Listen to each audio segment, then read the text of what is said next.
Good evening and welcome to tonight's Monday night panel. We've got the pleasure of having Matt Hayward, Dan Hunt and Mark Merriman with us tonight. As usual, Vic will be our host. But first of all, we have the pleasure of having Scott Twine with us, our goal scorer from Saturday. So let me just bring Vic on. Good evening, Vic. Good evening to you, Chris. I hope you're well. I'm very good. How are you? I'm very well, thank you very much indeed. Yes, had the jab this morning, so stiff arm, but all is well, apart from all that. Is well. Good. Yes. Okay, so without further ado, let's bring Scott on. Good evening, Scott. Good evening, Chris. Good evening, Vic. Good evening. Hiya, Scott. Lovely to have you with us. So I'm going to leave you to it, and I will come back later. Thank you very much, Scott. I'll speak to you later. Chris, thank you very much indeed. I know there is another gentleman doing a news conference at the moment, but we're lucky to have Scott Twine with us. If you're missing that news conference, I'll just ruffle my hair up a little bit and do it with the voice like that. Maybe that'll turn a few people back onto us. Scott, thank you very much indeed for joining us this evening. It's a great pleasure. Obviously, every town fan wants to know, you're in front of that goal on Saturday. Normally you hit a 30-yard screamer into the top of the corner of the net. That chance presents itself. What's going through your head at that moment? It took when the keeper saved it. It took a deflection off the player, and it hit my and it went onto me, and it fell in front. And I just thought then I had a slight thought in my head: should I take it round the player? Because obviously knew the keeper was down. But I thought I seen a gap in between his legs, and I thought I was close enough so he couldn't close his legs. So I just hit it low and hard, and thankfully it went in. Now, you've won the game effectively with that one. What's your feelings? You go towards the Don Rogers stand. There's nobody in it, obviously. But what are your feelings at that moment? That's probably my favourite goal. It's, I think, probably the most important goal I've scored. Obviously not my best individually, but it's a goal that meant a lot. Hopefully, come the end of the season, it will mean a lot. And hopefully we can build on this win, which was a good win. Wasn't the prettiest win, but that's not necessarily what we need at the minute. It's points what we need. Yeah, 3 points is all important, isn't it? And watching the game, okay, Cruz played some lovely football. I think it's fair to say, and you would acknowledge that. But yeah, at the end of the day, in the results book, it says Swindon 2, Crewe 1, and that really is all that matters, isn't it? Yeah, especially, as I said, at this time of the season, everyone's fighting for points. Crewe they played some nice football there. They deserve to be where they are in the league because of the points and how they played this season. But at the minute, we need to get them 3 points and hopefully we get a few more wins like that. Yeah, we'll get on to tomorrow night a little later. But let's say a word about the goalkeeper, our fourth goalkeeper, I think, this campaign. And there was a crucial save when it was 1-0, and that was some save by Jojo Wallacott, wasn't it? Yes, it's a brilliant save. I thought I couldn't believe it at the time when he saved it. It was a bit like Schmeichel a few years ago, but I've seen it back on the replay, and it's just as good as well. So it's a very good save. We've seen in training that he's very agile. He made some saves today that just I thought were in, but then he gets a hand today. So he's a very agile goalkeeper and a good goalkeeper. Well, he did a good job Saturday. Let's hope that continues. As I understand it, he can only be signed 7 days at a time. That's right, isn't it? To my knowledge, yes. I'm not too sure, but I think so. Yeah, okay. Well, let's talk about you because you're in the running for goal of the month because of a little hit you had against Ipswich, which was quite a strike, wasn't it? I don't know if you've ever seen Kenny Stroud's goal against Everton for Swindon in the FA Cup, have you? If not, look it up. Because you're in that kind of school there, that's pretty much similar to that. Just tell me about that goal at Ipswich, because we haven't spoken to you about it. You might as well. I got it on the half turn. I was a bit frustrated that game because I hadn't got much space where I could have a shot. So it opened up for me, and I thought, why not? I was confident. I'd scored a few similar like that at Newport this season, so I was confident that I would hit the target, and just thought, why not? And thankfully it went in. It was spectacular, and thank you very much. You made a lot of people get off their sofas that night, I can assure you. So then, let's talk about where you're at the minute, because you got a great goal against Coventry in a pre-season friendly. At that time, were you thinking, right, I'm going to be at Swindon this season, or did you already know you might be loaned out? No, I thought I was at Swindon for the rest of the season. I wasn't. Well, I'm pretty sure I wasn't put up for loan. When I got the call, the gaffer at the time, Richard Ellens, called me. I was at home. He said Newport have come in for you on loan, and I asked the question, what's the plans for me this season? He said, it's up to me whether I go. They're not saying I should go or shouldn't go. It's up to me. It's my decision. But he was honest with me, and he said I wouldn't be a starter. I might get on the bench, maybe get a few minutes, but I wouldn't be a regular starter. So I thought then that what's best for me is to go out and play games. And thankfully at Newport, I started straight away, and I kept my place. Yeah, you did very well. I mean, you're being a bit sort of modest there, really, didn't you? And I think you instantly hit it off with the Newport. I was going to say fans, obviously not in the ground, but those who were watching. And it was a very interesting time for you. How important was it for you, that 3 or 4 months? I think it's probably the most important of my career. I was hitting a stage where I maybe thought I could play at that level, League Two level, or Football League level, but I hadn't proven that yet. I'd played for Swindon in games, but not as regularly as I'd like to, and not in the position I'd like to. So it was just an opportunity for me to prove to myself that I can do it. I went there not knowing if I was going to play, whether I was going to be like I maybe would have been at Swindon at the start of the season. But the manager there, he had trust in me, and he played me, and thankfully I kept my place and repaid him maybe a little bit. Yeah, I got a question here from Steve Jones on Twitter, actually. He said, Steve said, would be interested on how Scott rates Mike Flynn at Newport. Seems an up-and-coming manager working on a really tight budget.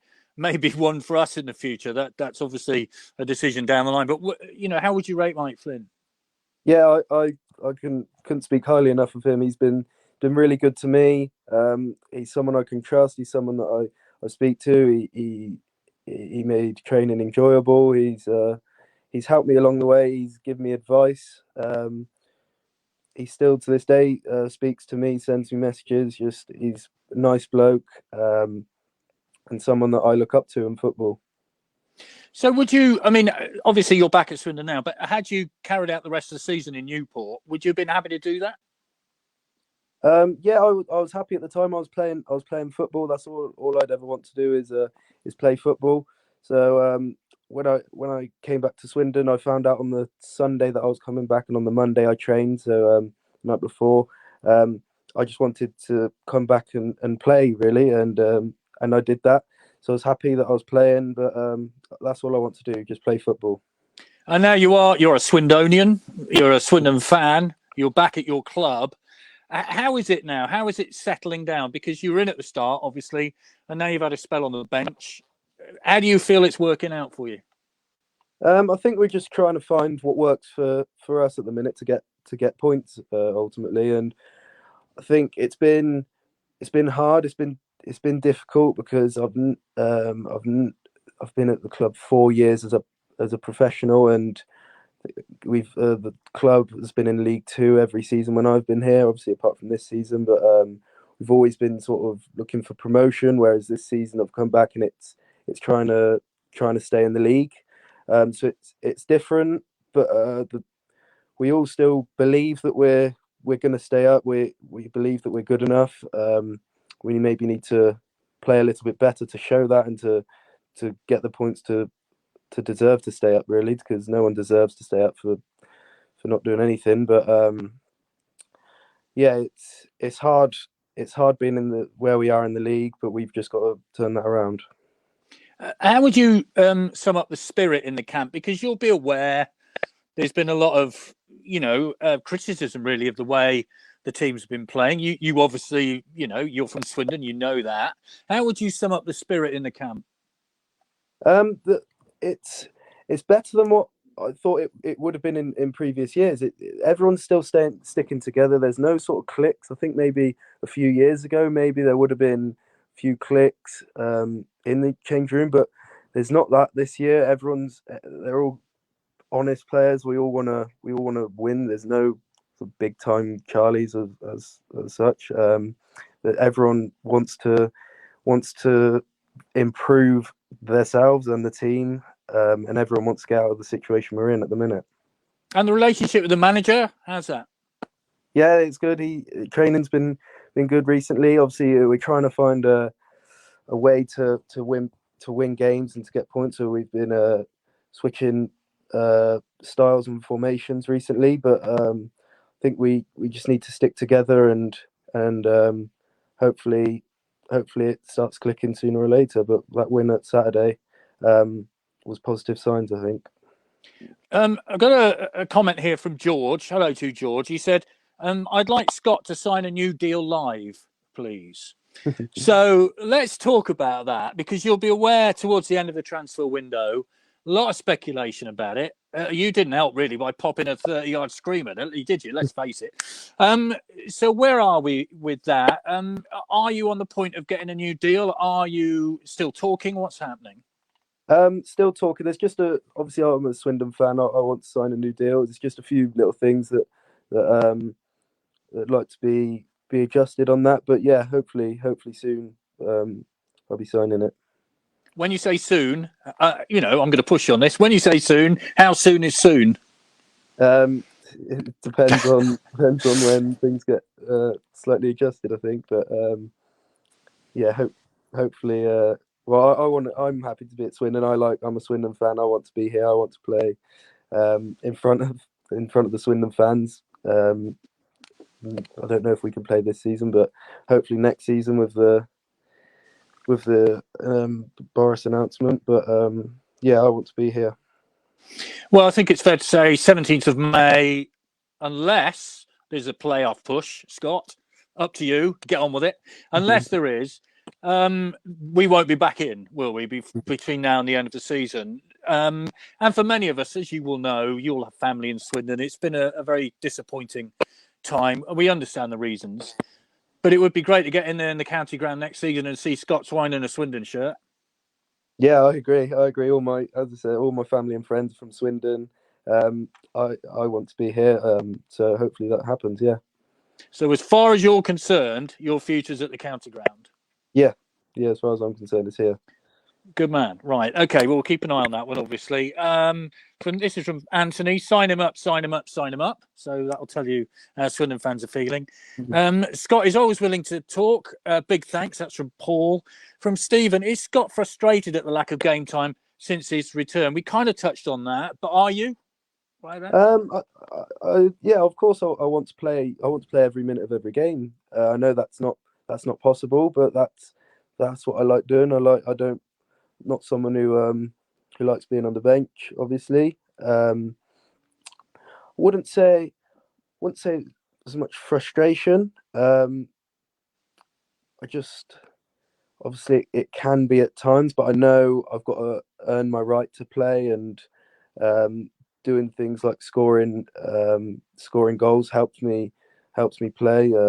Obviously scored Saturday, so hopefully I can keep doing that and keep my place. Yes, please. This is from Danny. Come on, Twiney. We'd love to have a Swindon lad coming good. So I think you know where the Swindon fans are coming from on this one. So get the pen out, sign it. Anyway, tomorrow, Lincoln City away. Does Saturday take pressure off, or is there still pressure on? How would you describe this game? Just taking every game by game. It's going to be a tough game. They're top of the league. It's away from home, but it's 11v11. They haven't got any more than us. They haven't got any more advantages that we don't have. So we've got to beat them on the day. And I know they're going to be a good team. They're at the top of the league for a reason. We're fighting for our lives down here, so it means a hell of a lot to us, this game. So hopefully we can get some points from it. I mean, Sincil Bank, when it's full, is an intimidating atmosphere. I don't know if have you played at Sincil Bank at Lincoln? Yeah, I think I played a few years ago. It was It was a poor result. I Yeah. think it 4-1 maybe. I think it was a good few years Yes. ago. But Yeah, I remember it. Yeah. Yeah. great. I mean, it is an intimidating atmosphere, isn't it, when it's full? So maybe no fans being in there may be some sort of advantage. How does it work? Yeah, and the fans help the home team, so yeah, maybe gives us a slight advantage in that case. But I think it's 11v11. We've got to be better than them on the day, really. This is from Ben. Where do you think your natural preferred position is? Where would you say it is? You wear number 10, the old inside forward role. Is that your best position or not?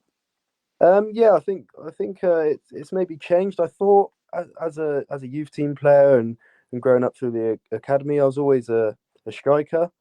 But I think, and then I've played on the wing at times as well.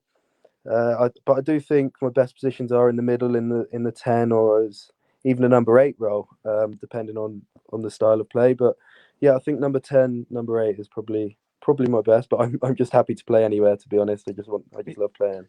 Yeah, fair enough. Well, Scott, thank you very much indeed. I'll let you get off because I know you've got to relax between now and tomorrow. You don't travel overnight. You go tomorrow, you said. Is that right? Yes, we're travelling tomorrow. Yeah. Okay, Scott, thank you very much indeed. Get that contract signed and we'll speak to you when you've done it. Is that all right with you? Okay. Yes, perfect. Thank you. Lovely. Thanks. All the best, Thanks Scott. very much. Thank you very much. All the best for tomorrow for you and the lads. Bye-bye. Bye.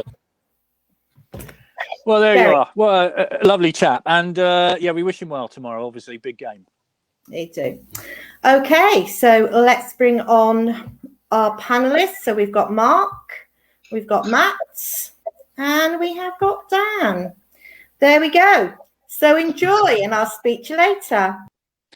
Thanks, Chris. Thank you very much indeed. I had a question about what is the pin badge I'm wearing. It's the official Supporters Club pin badge. It's very weird. It's like when you're doing the weather or something on the telly and you have to point to the map the wrong way round. That's what I'm doing at the minute. Anyway, it's the official Supporters Club pin badge. So there you are. Gentlemen, thank you very much indeed. I thought so. Thank you very much indeed for joining us this evening. Obviously, Mark, just a quick question away from football. School's going back in 2 weeks. Your thoughts on that? You are a teacher. You got a quick thought on that? Yeah, it's an interesting one. Of course, schools have never been closed. We've been open the whole time, working with obviously children and so on. But it's interesting, isn't it? You exercise caution on the one hand and say we're not going to open things up for 5 weeks, but stick 10 million people in together at one fell swoop. Interesting, isn't it? I'm no fan of this. How are you dealing with this? What levels are you teaching? Are you secondary or are you primary? Where are you? So I'm a secondary school teacher and I'm a head of year as well. So I've got 277 15 and 16-year-olds. So you will be testing, is that right, as I understand it? Yeah, we've had tests so far with the small numbers of pupils that have been in. And as teachers, we've had tests too. I'm not quite clear because I haven't watched, obviously, Mr. Johnson's performance tonight, how the testing of 2000 works quite. That'll be interesting. That'll have its own challenges, I guess. But we seem to have managed every single challenge that's been thrown at us in the last 11 months. So I'm sure we can manage this as well.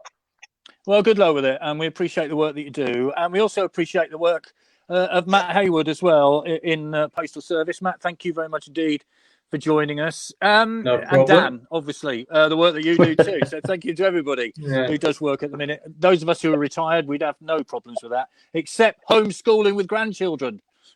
Anyway, Matt, Saturday, Matt, a 2-1 win. Scott Twine pops in the winner with 10 seconds to go. There ain't no better time to get a goal, is there? No, there isn't. And especially, the way the game panned out on Saturday, because I think certainly after the start, as per usual, 5 minutes, 1-0 down. But, the way that the game played out, if you'd have asked people, you're going to come away from that with a 2-1 win, I don't think people would have believed you, because the performance wasn't there, but all that counts is the result. And it was, what a great time to nick a winner. I think it's fair to say, had their striker been, inches closer with about 6 of the chances he had, it might have been a different scoreline, but who cares, quite frankly? Exactly, yeah. I mean, I sort of I did watch the game, but I sort of rewatched the highlights this afternoon, and it was just, the lad up top for them. it was just head in his hands time after time.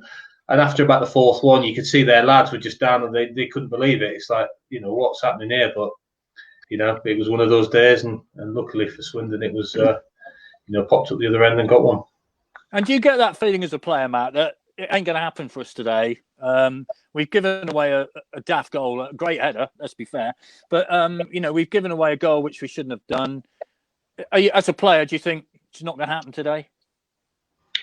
Yeah, you do. I mean, I've certainly played in plenty of games where we've played well and you're thinking, oh, come on, it's going to go in, you hit the post, keeper has a worldie, whatever.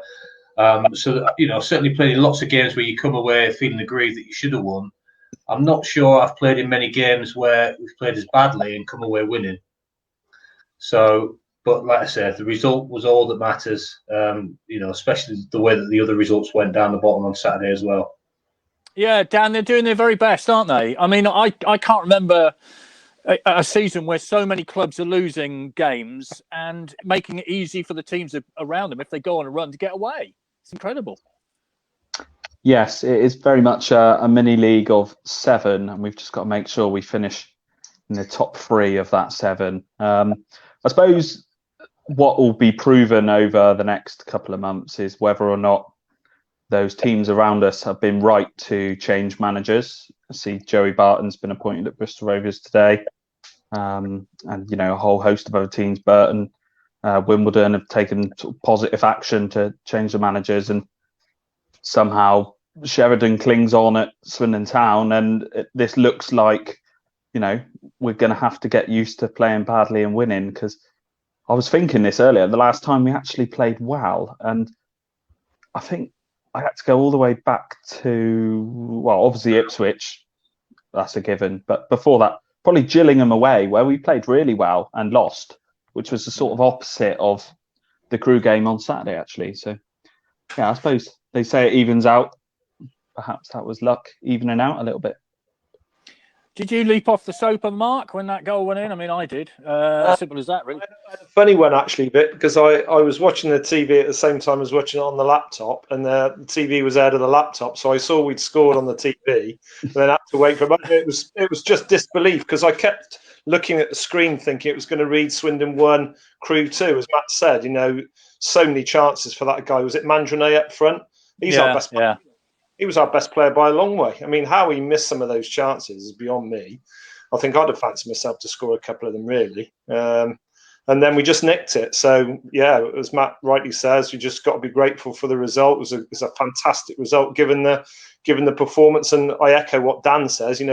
When we've won, Oxford, Bristol Rovers, 1 or 2 other games, even the Wigan game, it's not been convincing, has it? It's felt like a bit of a steal, really. I think you could go back early season and say 1 or 2 of those performances against Rochdale and Hull, they would deserve victories, I think. Pre-Sheridan. And sorry? Pre-Sheridan. Yeah, obviously, but they would deserve victories, weren't they, throughout the season? Matt, here we are. We're outside the bottom 4. Lincoln away tomorrow, which is, they're top of the league, for goodness sake. So the point I put to Scott Twine, does that take the pressure, that win on Saturday, does that take the pressure off tomorrow? You've got Northampton Saturday, which is a huge game. So what about tomorrow night? Yeah, I think it does take a little bit of pressure off. Don't get me wrong, there is pressure. There's certainly this stage of the season when you're down there. But, that win, those 3 points, it gives them a free hit because no one's expecting, all the cliches, you expect it to get beat, blah, blah, blah. But, it's out of all the games, it's one to go there and for the first 10, 15 minutes, just be horrible and be boring and just don't give anything away. And then, because the game on Saturday, luckily we got back into it pretty quickly. Otherwise, if it would have gone 2-0, it's a great save from Wallacott, unbelievable save. Yeah. Then that would have gone on. It looked like it could have been 4 or 5, but we got back in it quickly. And then, it's a pretty drab affair after that. But make it drab on, tomorrow night. First 20 minutes, half an hour. It doesn't matter if nothing happens. As far as Swindon are concerned, and then, see if you can nick one later on.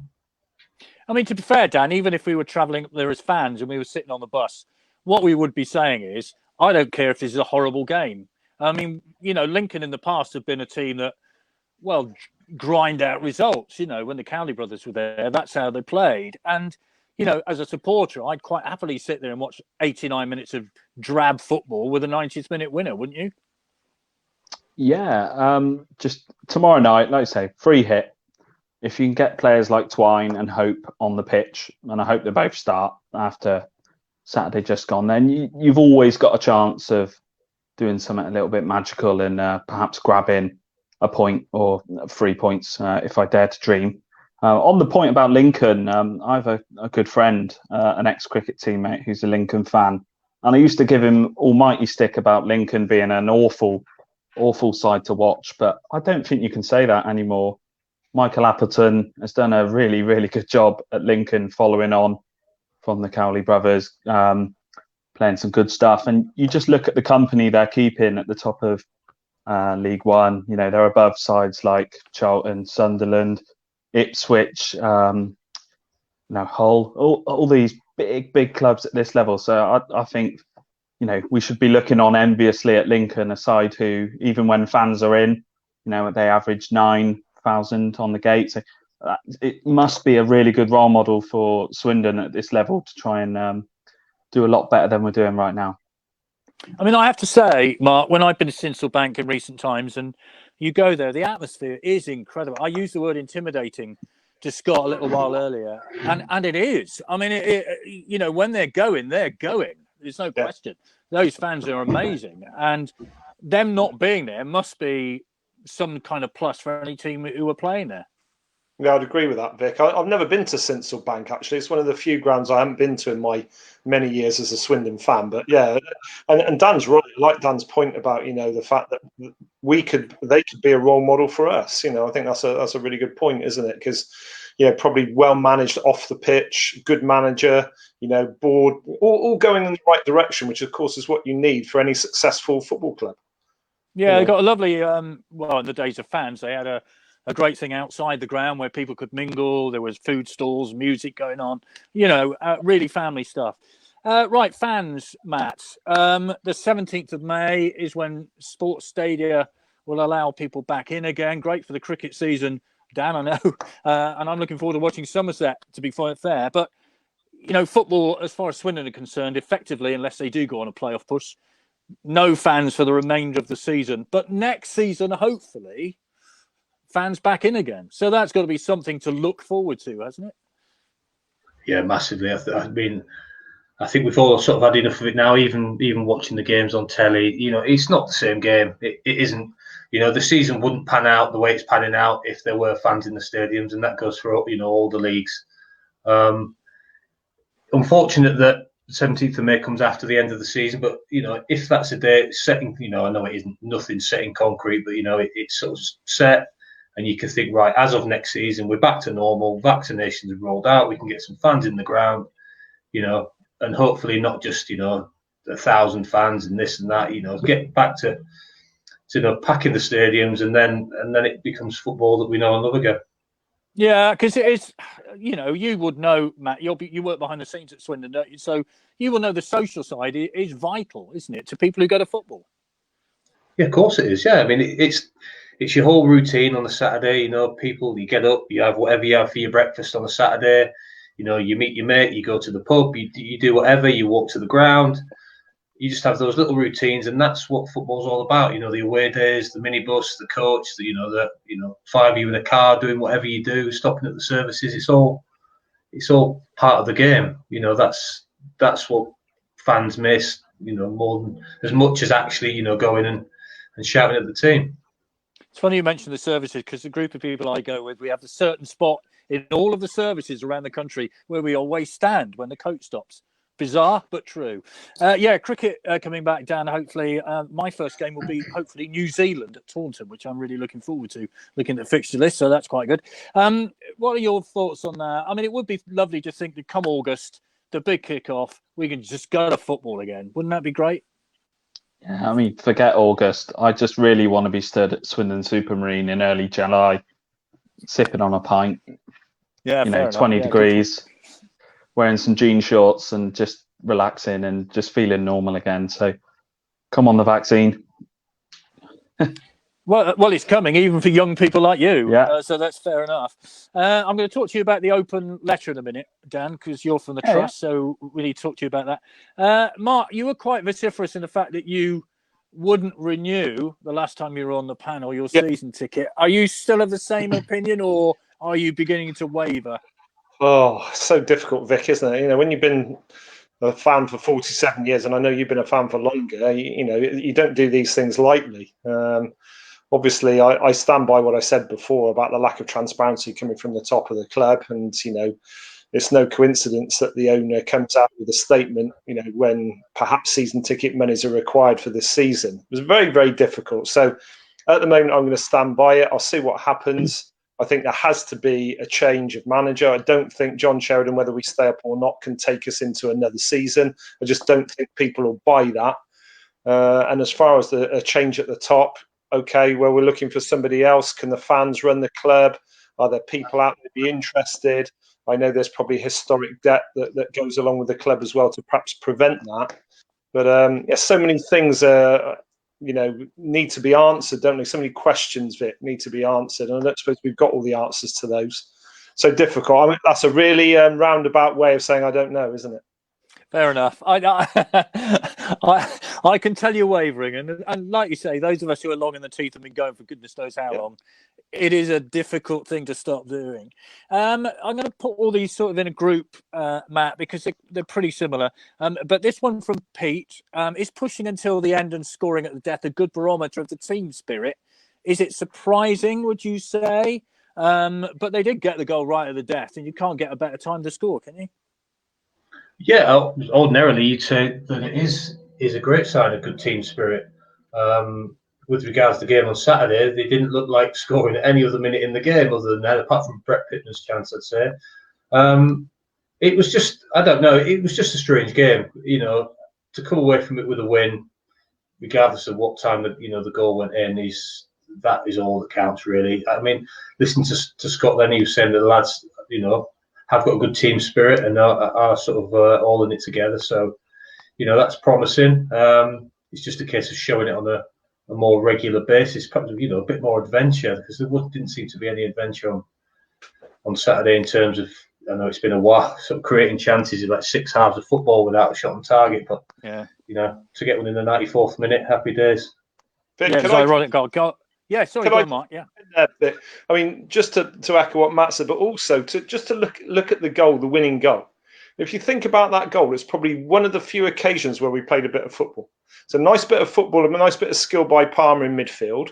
He rolled it through to Pittman. Pittman held it up. You know, I've got this film playing in my head all the time to see this winning goal. You know, I think he back-heeled it. He did. I was going to mention that very point. The back heel was superb. Good shot, and then Twine follows in. So actually, as a goal, it was a really good goal. And it just proves that these players have got what it takes when it comes to it. And I take my hat off, actually, having been critical of the players earlier this season. I will put it on record and say, take my hat off to you guys, because you stuck in there when it was really tough. You're being outplayed by a better footballing side, but there you were, one each, right into the last throes of injury time, and you won the game 2-1.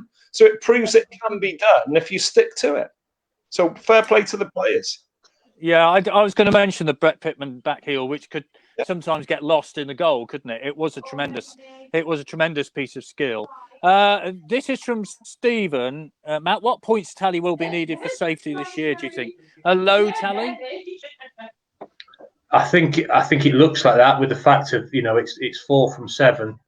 I can't. I mean, I'm putting under pressure now. I haven't got the table in front of me, but you know, historically, it was always sort of looked at around 50 points, but I don't think it'll be anywhere near that this season. No, because 50 points was always the sort of one. I know teams have gone down before with sort of 52, maybe 53, but as a rule, it was always 50. But you know, I would imagine it would be less than that this time around. Yeah, as I was saying to Scott, a lot of the teams down the bottom seem to be doing their best, Dan, to actually help us out, don't they? By not stringing results together. I mean, Burton had a little spell where they won 2 on the trot, but they've gone back to losing again now. So, you know, it's not going to be, you know, it's whoever.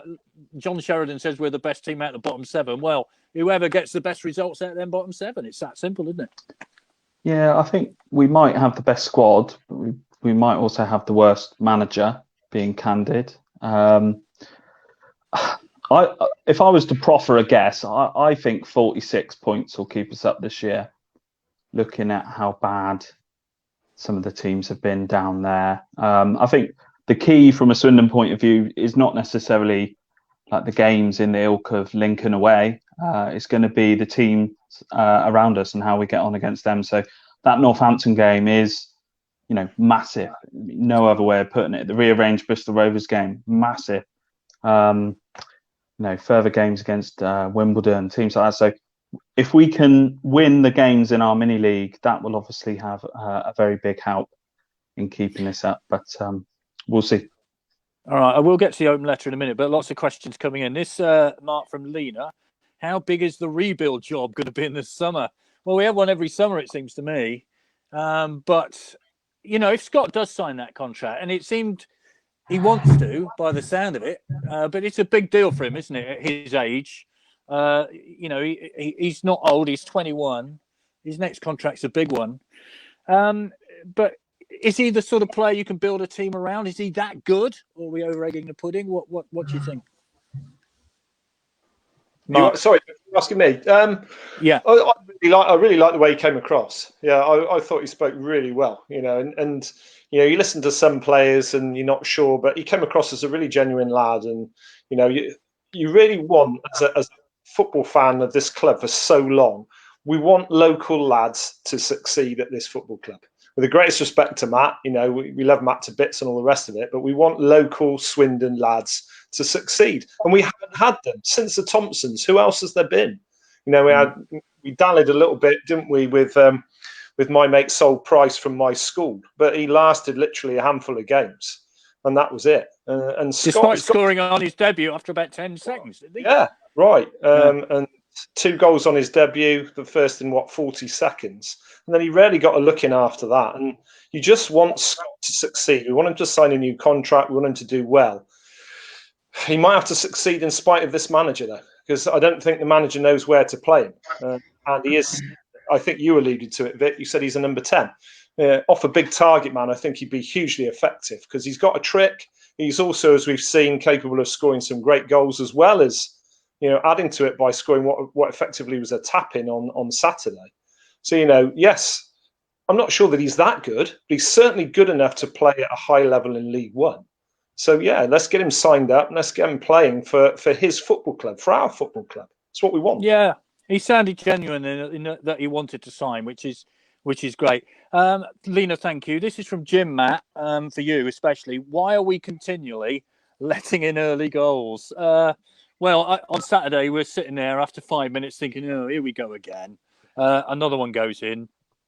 Why is that? I don't know. It drives me mad. I said it the last time I was on. It was, I don't know how many times it's been. I mean, literally within the first 6 or 7 minutes, it feels like it's every week. One down.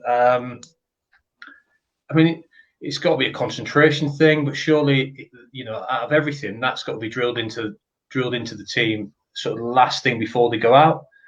Because it happens so regularly. I know that they've, how many different centre-back partnerships, trios they've had this season. And then obviously, Saturday, lads coming back from injury, haven't played for a while, not played together. It was sort of all over the shop. But, as defenders, you got sort of, set it out amongst yourselves and say, it doesn't matter if we don't play any football. If all you do is put the ball in their half for the first 10 minutes, just don't concede, especially, tomorrow night. It doesn't have to be pretty, just don't concede in 10 minutes. It doesn't matter if you have the ball, you don't have to get it down and play little nice triangles, just don't concede. And then after 10 minutes, you reassess and see where you're at in the game, because it's criminal to be 1-0 down after 5 minutes, basically every week, and then you've got a mountain to climb. Yeah, especially when you're not getting shots on target, not scoring goals. It's that simple. Right, the open letter then, Dan. Which one, Vic? The one that the trust wrote. There were 3 on the same day, weren't there? Yeah, I wrote an article about 5 years ago saying that you needed to be, an open dialogue between fans and where are we going, a vision, that kind of thing. And here we are 5 years later, kind of asking the same thing. So what brought about that from the trust? What made them decide to do that? No, it's a good question, Vic, and hopefully in the next 2 or 3 minutes I'll lay it all out in simple terms. So, yeah, as you'd expect, it's been a really busy period recently with the court case herein, but also Lee Power's Talk of the Town interview on BBC Wilts. We've been very active anyway, but this led to a real focus in the minds at the trust, a lot of activity behind the scenes, and our sort of formal public response came in the form of our open letter on Open Letter Thursday. And that seemed to coax a response out of Swindon Town, which was great. We were pleased to see that, and we look forward to holding further discussions with the clubs about season tickets for this season, but also the approach for season 21-22 ahead. So we've also had positive news today on the return of fans to stadiums, so that should hopefully make the discussions a bit more real. But to repeat, and I know it's boring, but to repeat our key messages from the open letter, we want Swindon Town to be open and honest. We want Swindon to have financial transparency, and we want support and engagement. Those three things are absolutely key to a thriving relationship between club and fans going forwards. One interesting point is that the Swindon Town Football Club accounts are due at the end of February. So perhaps this is a great opportunity for the football club to heed our message in the open letter and be as open as they can with the fans. So we look forward to seeing those accounts. But in addition to the openness, the transparency, the engagement, we've called on all parties with a vested interest in the ownership of Swindon Town. So that's Lee Power, it's Michael Standing, it's Clem Mulfooney, it's the Able Group from America, if they exist. We want to hear from you. We want to hear about your vision for Swindon Town Football Club. We've got to turn this negative into a positive, and we've got to try and build a community football club for the future. So in terms of next steps for the trust, we're going to have our trust AGM in March. We're doing a lot of planning behind the scenes, and details about the AGM will follow. So keep an eye out for them, everyone. But the main message underpinning it all, let's work together as a community for a better future for Swindon Town, because the fan base and the whole community of Swindon deserves so much better than the club that currently represents them. We need a club to be proud of. It's as simple as that. Yeah, Mark, having heard what Dan said, Mark, if you, suddenly, that this openness, this transparency occurred, would that sway you? You're smiling at something, I'm not sure what it is, but what would that? My son's taking it. It's the usual stuff, Yeah, if you've got 20-something-year-old sons, they take the mick out of their dad, which is absolutely fair enough, isn't it? It's quite right too. Well, if you've got a 30-odd-year-old son, it's the same thing. What about that transparency? Would that sway you in your season ticket purchase? I think the trust is excellent. I take my hat off to all the work that they've done. I've been a member myself, and Dan, I should certainly like to go to the meeting in March, as and when details come out. I suppose the cynical part of me says we're not going to get transparency with Lee Power. It's not going to happen. Why is a leopard going to change his spots overnight, having never been transparent in the 8 years that he's been the owner of this football club? So I honestly think, as I said earlier on, that we need to go in a different direction. How that works and who comes on board is another story. But I honestly don't believe that he is the man to lead this football club forward. I think we need a different owner. We need somebody else working in hand with the trust in a proper way. And then I think it's absolutely right. I've said for so many years, and my family get fed up of me saying it, this is a football club waiting to take off. It's got the fan base, it's got the tradition, it's got the heritage. 13,000 for a League Two fixture last year. That'll tell you everything you need to know. This is a football club that could run as a championship football club in 5 years' time with a gate of 15,000 plus, and do extremely well if we get the right people off the pitch. You, Matt, were so close to going to Dan's applauding. You were very close to getting to the championship with your team, Matt. Yeah. You knew the potential, didn't you? I mean, obviously, it was obvious at the time, wasn't it? How do I follow these two guys? They're two passionate speeches there. Could run for council, these two guys. Come on, Burnley. Yeah, of course. So the season that we just missed out on the playoffs was an amazing season. Didn't finish well, but in my eyes, the club. I know obviously the success of the Premier League side and fans will always sort of look at that. But in my eyes, Swindon as a club, it's certainly a top League One sort of into the Championship size of club. That's realistically where it should be. Certainly not, down in League Two for 4 years or whatever, and flirting with its relegation from League One every other year. So it needs to be sorted. And like I sort of said before, fans aren't naive enough to think that the club isn't under sort of financial pressure. All the clubs down there are, but the clubs that have come out and said, "Well, this is where we're at. This is what we've lost. This is what we've got coming in. This is the trouble we're in." Then fans, they're happy to know that. They're not expecting that. It's no shock, but it's nice to know exactly where you're at, rather than someone who keeps his cards very close to his chest. That makes you think, does he even know what the finances are saying? I'm not sure. At the end of the day, Dan, it is our. I mean, as Matt will know, players come, players go, managers come, managers go, owners come, owners go. At the end of the day, the only people who stick around really. Matt has stuck around, obviously, and works for the club, but, are the fans, aren't they? We're the ones who, I don't know whether we're insane or not, but we continue to pay our money to go and watch the football club. It's that simple. Yeah. And 50 years after Lee Power is gone, there will still be a thriving Swindon Town Football Club because of the strength of our community in the fan base. You look at the work that the official supporters club do. We've got very active supporters trust. We've got a brilliant podcast. We've got fantastic independent websites. Like I say, I think Mark said it. We are a club waiting to take off. Yeah. And I really want to be a part of that. And I hope everyone listening can keep the faith. Yeah.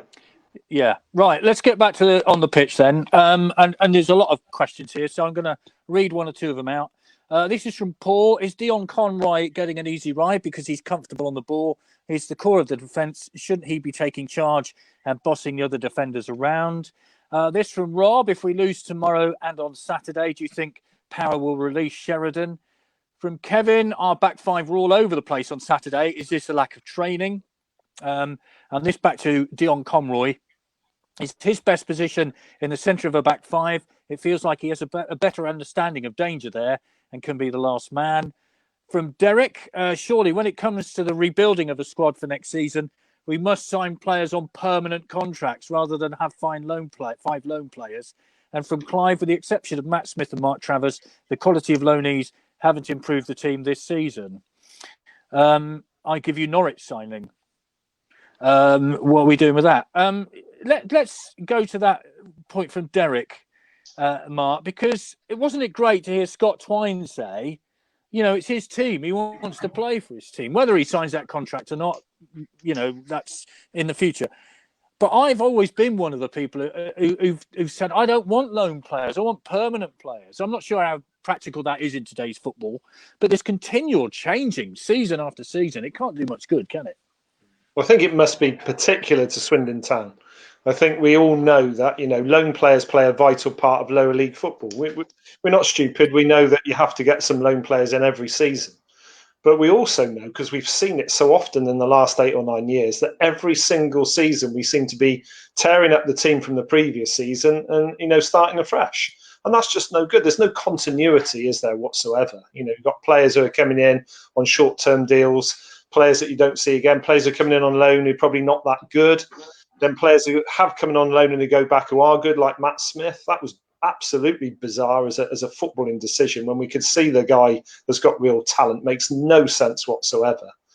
So just frustration. And just going back to Dion Conroy, I actually thought that he probably had one of his best games on Saturday. Yeah, I thought he played well. Yeah, definitely. Taking charge of some of the things that happened in defence, which were quite honestly quite calamitous at times.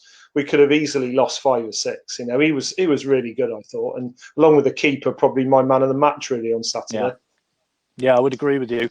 How about that, Matt? I mean, the old-fashioned sweeper role. To me, Dion Conroy is a typical old-fashioned sweeper, if there was such a position these days. but he is comfortable on the ball. He knows how to play football, doesn't he? Yeah, he's certainly good on the ball. He's got a lovely sort of long diagonal pass. I mean, I thought he was certainly the best of the three lads at the back. I mean, I felt a bit sorry for Big Tom Broadbent because he's not played a lot of football, and it looked like he's not played a lot of football. It's not one of those positions you can sort of be out for a while and come back in and just, like you've never been away. His timing was off. He lost his man numerous times. His positioning wasn't great. But like I said earlier, how many different partnerships has he played at the back? Yeah. You're saying a back five. I mean, for me, when's it ever been a back five? It's a back three, and you have two wing backs that are pushing on, but the wing backs didn't ever push on, so it was a back five. Which and as far as I'm concerned, whenever we've struggled in the past, or you're conceding goals, or you're not playing well, the first thing you do is go to a flat back four. Old school, it was 4-4-2, but you have two centre backs, two full backs, and that's tight. I never really liked the idea of when we used to go to a back three, it was more to have the extra man in midfield and to give you more going forwards. But at no stage on Saturday, was that a decision made to have more going forwards, because, like you say, it was a back five, and even with the five lads back there, it wasn't tight. Dominic Thompson. Can I come in? I was going to ask you a question, actually, Dan. Oh, okay, yeah, go for it. Yeah, I was going to say Dominic Thompson sort of puzzles me, because we saw against Ipswich, wow, this is a player, and now he never gets over the halfway line. I don't know what you think about that, and then make your point, please. That's fine. No, well, on Dominic Thompson, if you take that Ipswich game in isolation, it looked like a League One Roberto Carlos sprinting up and down the wing. I think what it goes to show you is, sadly, like a number of players actually at Swindon, once they've had the opportunity to be coached for a period of time under John Sheridan, performances tend to tail off, and that's a worrying sign. I think more than anything with Thompson, though, his body language, he just looks an angry man. He doesn't look like he's happy off the field. He doesn't look like he's too chipper with the instructions he's being given as he goes out onto the field. But can I just jump in on that? On that. Yeah.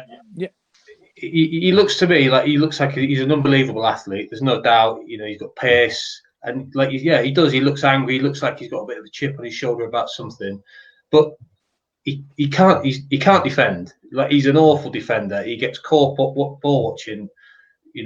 How many goals have been his fault where it's been slipped inside him? He's just, the chance on Saturday again, he just let his man run in, didn't go with him. But that shouldn't be what his job is. If you've got three lads at the back, three big centre halves who, they're there to be big, horrible defenders and just head it and kick it, and let Conroy come out with it from the back, that's great. But you don't want your wing back to be the one always round sort of last man. You want your wing back to be the one giving you stuff going forwards. And I don't think at any point on Saturday did he give anything going that way. So whether that's coming from the manager, he wants him to be sitting in as a back five, and he's just, he's not having it, and he's sort of sulking a bit. But, because his crossing is superb. I mean, that was evident in the Ipswich game. The balls he put in were fabulous, and that's his game, I think, going forward, putting crosses in. So it's an interesting one. What were you going to say, Dan? What was your point? Just two things. Just wanted to leap to the defence of Dion Conroy. I think the point someone made on the question about Conroy, do we need to look at him more about the defensive frailties? I think he's actually doing a grand job to just keep things together somehow. I think he's been very consistent over a period of 11 or 12 games. Take Saturday in isolation, he's playing next to Grounds and Broadbent, two left footers who, are playing their first game for 2 or 3 months. So no, I think Dion is just about keeping the whole defence together for me. And secondly, again, in defence of the loan system, I think a club like Swindon has to use the loan system well. And I was scribbling away whilst other people were talking, and some of my favourite loan players have become brilliant permanent signings for Swindon. Dialang Jayasimi, Simon Cox, Fodringham, Nathan Byrne, Luongo, we got 2 seasons out. But Turnbull, go back to when Matt was playing in the thousands. James Milner, Lee Holmes, Sean O'Hanlon, who went on to become a permanent Sunderland player. Doyle and Grant last season both started as loan signings and became permanent. So very much for a club of Sunderland's size, that ability to try before you buy and try and make those players permanent, I think it's too good a market to not be in. And I think for the foreseeable, you are going to see a club of Sunderland's size using their 5 loans, just because we have to try and gain that little bit of advantage. Fair point. I'd throw Peter Eastoe into the ring. Many might not remember him, but what a signing that was.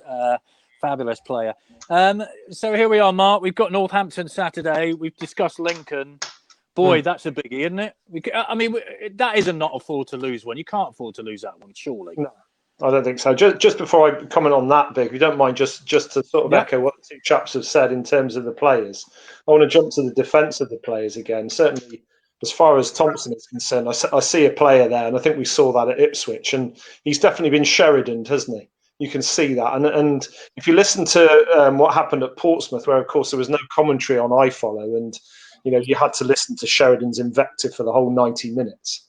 You got a sense of real frustration. I think he actually swore at Sheridan once, didn't he? Sheridan asked him to do something, and bizarrely to stop running so fast, I think, if I recall rightly, which is absolutely weird. No manager ever said that to me, Mark. You had other attributes, mate. And then Tom Broadbent. There's something about Tom which I really like. I think he's got spirit. I take Matt's comment completely right, isn't it? That he hadn't had any football, neither had Grounds. And both of them individually did quite well at times. There was a great block from Grounds, as I recall, and Tom was very good in the air. And I think he is a sort of player that you want. He wears his heart on his sleeve. I think there is a player in there. Perhaps it's no coincidence that a couple of times when we've won ugly at Oxford, and then on Saturday he's been playing. Maybe that tells you something. Maybe there's sorry to jump in. I agree with you, and I think he would benefit from playing in a 4. You've got Conroy, and stick him next to Conroy and say, right, you're the big ugly one. Go and head it, go and kick it, and go and be a defender. Yeah. You've got your full-backs that you can tuck in narrow. There's your type 4. You've got Dion, who's obviously comfortable on the ball. He can bring it out, spray it about, and he's obviously still a good defender, but just sort of take the pressure off Broadbent and say, just go and be a defender. Yeah. We don't need you to bring it out from the back and do all this. And just say, go and head it, go and kick it, because there's still a place for that. We're still talking League One. This is not Premier League football. No, well, West Ham against Tottenham yesterday. West Ham did their fair share of kicking the ball away, didn't they? And got a win. Asked me a question about Northampton, and I was at Northampton last year, the away game that we won 1-0. Tom Broadbent was instrumental in that victory, without a doubt. He was fantastic. Yeah, he was. He cleared everything. Is exactly what Matt was saying. And I back him up there on a 4-4-2, keeping things really, really tight. We must not concede an early goal tomorrow. Whether it means we just lash it into the stand for the first 10 minutes, I don't think it really matters. But how many times have we conceded early goals? And if we do, we might well be looking on the end of a hiding. And, of course, that has a knock-on effect for Saturday's game. They mustn't get drubbed tomorrow, because the confidence then dips. And you really need it to be as high as possible for what is an absolutely massive game on Saturday. Probably the biggest game of the season so far, I think. Yeah, I once played walking football against Brian Kilcline, and he got pulled up for running. And he said to the referee, I've never run in my life, ref. So why have you pulled me up? On the same vein as what Matt just said. Very quickly, this from Stephen. Any thoughts on Anthony Grant no longer getting a game? Well, we could discuss that for hours. I think the manager has said that he would expect any player not to be playing to be unhappy. And you're looking for a story that isn't there. I think that's what the quotes from today's news conference. Quickly then, Northampton Saturday. Matt, what do you reckon? Huge game. Yeah, massive game. It's one of those, if we can nick something tomorrow night, then again, that's a massive bonus. But, going into that game Saturday, it's certainly a must not lose. But are you asking for predictions? Yeah, go on. Yeah, I think it'll be a scrappy win. Yeah. Is that for Saturday or tomorrow night? I'm holding judgment for tomorrow night. But yeah, I'm gonna predict a scrappy win against Northampton. Yeah. By the way, Malcolm says, Matt, do you want the job? And this from Clive: has Matt ever been tempted into coaching stroke management? No. One word out? No. Absolutely no interest. No. No, fair enough. Dan, Northampton Saturday. Have you written off Lincoln, or do you hold any hope out for that? I think for anything to happen tomorrow night, we need a leveller. We need an early Lincoln red card or a bad refereeing decision, something like that to give us a leg up, something to hold on to. Best case, 1-1 tomorrow night. But, as long as we don't get pummeled, I think we can come out tomorrow night possibly with some credit. But towards Saturday, I think looking at Northampton's game at Milton Keynes at the weekend too, I'm going to go 3-2 Swindon. I think there's going to be goals. I think two pretty poor defences. I think that's pretty certain, although that will be now 0-0, obviously. Mark, your thoughts for Saturday? Well, first of all, tomorrow night, I've got a funny feeling we might get something. I think we could maybe sneak a draw. Yeah, I know I haven't been taking any mind-bending drugs or drinking heavily. I just think we're just due one where we can grind out a 0-0 or a 1-0. That'd be famous last words. And then Saturday, I'll go with Matt. I think an ugly, probably narrow 1-goal win, 1-0, 2-1, something like that. I take a horrible 1-0 win, quite frankly, or a 2-1 win. I don't care. Either one, really. This from Derek: please win against Northampton, or I'll have to go into hiding. Derek Elston, who lives in Northampton, followed Swindon home and away for many, many years. So, yes, living in Devon, I know what it's like against Plymouth and Exeter, to be honest. Right, gentlemen, thank you very much indeed. It's been great as usual. And let's hope that Saturday win against Crewe gives us something to build on. Chris, welcome back. We should say, is it Tim Keen's birthday today, by the way? I think we should say happy birthday to him. Yes. He's committee member. Yes. Committee Yes, member for the supporters club. So, yeah. Brilliant. Well, thank you very much. Informative as normal. Pleasure. And we will be back with another panel on next Monday. So hopefully talking about another 3 points against Northampton. So good night, everybody. Thank you again, panel. Thank you, Vic. Cheers all. Bye.